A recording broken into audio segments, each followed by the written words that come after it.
Hey guys, hope you're having a fantastic day today. Today we're going to be talking about 9 different ways that you can use minimalism to save you money in 2019.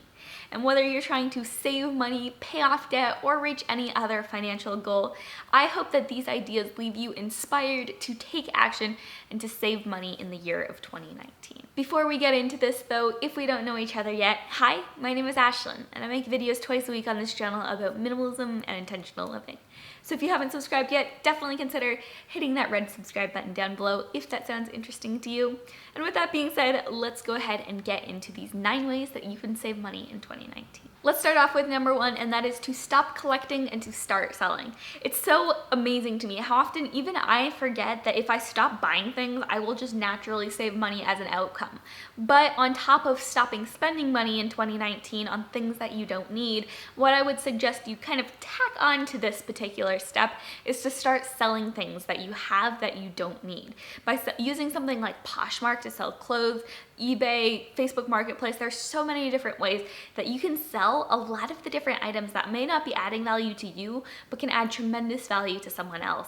It's also a fantastic way to bring extra money in to kind of recuperate some of the costs that you had for bringing either that impulse purchase into your life or that item that you just simply no longer use. Number 2 is to buy used when possible. Now, I understand there are some things you can't really buy used, but by switching from buying things that you need brand new to buying things that you can have used, that is a fantastic way to start saving money. Recently, I was able to go to the thrift store and pick up some lamb's wool and cashmere sweaters that would have been way more expensive had I bought them brand new, but I was able to pay like $15 for these high quality, beautiful sweaters that will last me for years and years to come. So definitely consider shopping secondhand as a fantastic way to save money. Number 3 is to stop window shopping or going to the mall. And whether that means that you spend too much time online looking at different clothing sites, just kind of scrolling down, or you spend too much time going to the mall or some other store, that kind of window shopping and just looking at items hugely increases your risk of making impulse purchases, which, if you're trying to save money in 2019, is not what you want to be doing. I'm not saying you can never go to a store, because I do understand there are times when you actually need to buy things that will add value to your life, that you do physically need to have. However, if you can get out of the practice of doing it mindlessly, that is a fantastic way to start saving money, because so long as you're buying something with intention, with a plan, you're using that money purposefully. But when you're just impulse spending, that's one of the fastest ways to drain your savings. Another great way to save money in 2019 is to create a budget and stick to it. Now, there is definitely a way to create a super detailed budget that can feel restricting, but if you create a minimalist budget, which if you want to see a video on how I create a minimalist budget for Christopher and I, let me know in the comments below and I can definitely make a video on that. But create a simple budget that basically allocates how much you want to spend on different things and then stick to it. By creating some kind of structure for how you want to spend and save your money, you're going to be able to save so much more than just kind of haphazardly saving a couple hundred or a couple like $50 at the end of the month, because you're going to have a plan. I know that personally, when Christopher and I are on our budget and sticking to our budget, we're able to save probably 50% more than we would be able to otherwise. Number 5, and this is a fantastic one, if you're just really struggling with your finances right now, really wanting to try to be intentional, save money, get out of that spending habit, and it is to try a no spend month. And essentially how this works is you only buy essentials for a span of 1 month.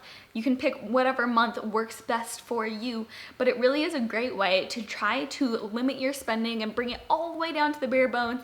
And I promise you, if you pursue this option, you will be amazed by how much you can save in a month. There are so many times when, whether we're getting coffee or just buying, just random little items throughout the month, going out to eat too often, where we just, slowly by slowly kind of eat away at money that we could be saving. So try out a no spend month and really just see how much you can save by cutting out the fluff from your budget. Number 6, and I'm a huge believer in this one, is to use a 30-day rule when making big purchases. Now you can decide what a big purchase is. It might be $50, $100, $200, depending on what your household income is. However, whatever you decide that, number is, go ahead and just wait 30 days if you're trying to make any purchases over that amount. That gives you time to really think about and evaluate, is this something that I'm going to be able to use that will add value to my life that I need? By having that 30 days, it's enough time to really come to terms with that item and what role it would play in your life. And especially if you've struggled with impulse decisions, impulse purchases in the past, it is a fantastic way to get started. Okay, number 7 is to plan when you're going to go out to eat and how much you're going to spend. And for me, as someone who's adopted minimalism, this one's really important because oftentimes I'm not as tempted to make purchases on physical things and adding those into my life. However, where I really get tempted is in going out to eat, whether that's wanting to go to the coffee shop or to a restaurant. I feel like that's oftentimes where my savings kind of get chipped away at a little bit. So it's not to say don't go out to eat, it's more to say plan, to make sure that you're being intentional about how often and how much you're spending when you go out. Okay, number 8 is to take 10 seconds before purchasing an item and ask yourself why you want to buy it. And I think this one's really helpful, especially at the grocery store or say you're at Target and you just see an item that you're thinking of buying and really you just want to take a couple of seconds to evaluate, is this an impulse decision? Is this something that's actually going to add value? And is this something I'm going to use? So by taking 10 seconds to really just ask myself, why am I buying this? Isn't this an impulse decision?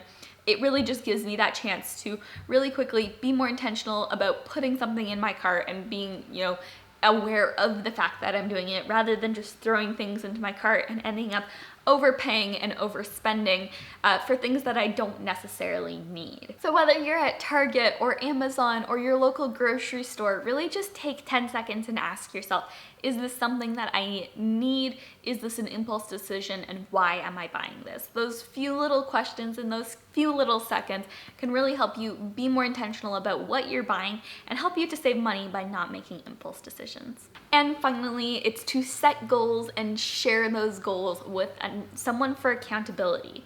And the first part of this is to actually set goals. And if you're not setting a savings goal each month, you're just going to not be able to save as much. If you say, this X number of dollars is how much I want to save as much, it's much easier to go towards a goal than to have some kind of nebulous idea of wanting to save. So first off, set that goal. And then the second part of this is to share that goal with someone else for accountability.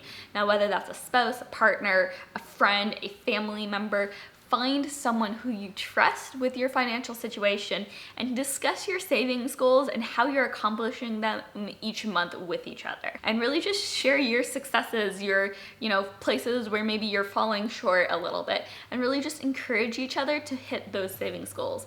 By having somebody who's in it with you, it's so much more motivating for you to actually go for it and hit those savings goals. Okay guys, well those are my ideas on how you can use minimalism to save you money in 2019.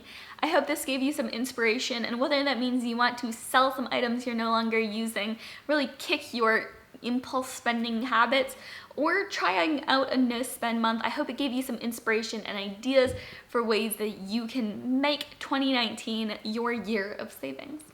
If you guys were interested in this video, you enjoyed it, and you want to see more like it, don't forget to give this video a like to let me know that you want to see more minimalism and money related videos. I'd be happy to make them for you, just want to know that you want to see them.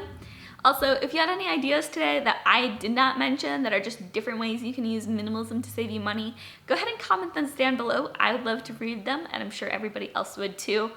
And finally, if you are not already subscribed to this channel and you want to see more videos like this one, go ahead and hit that subscribe button. I make new videos on minimalism and intentional living twice a week. So hit that subscribe button if you're interested in that. That is everything I have for you guys today. I love you all so much, and I'll see you in the next video.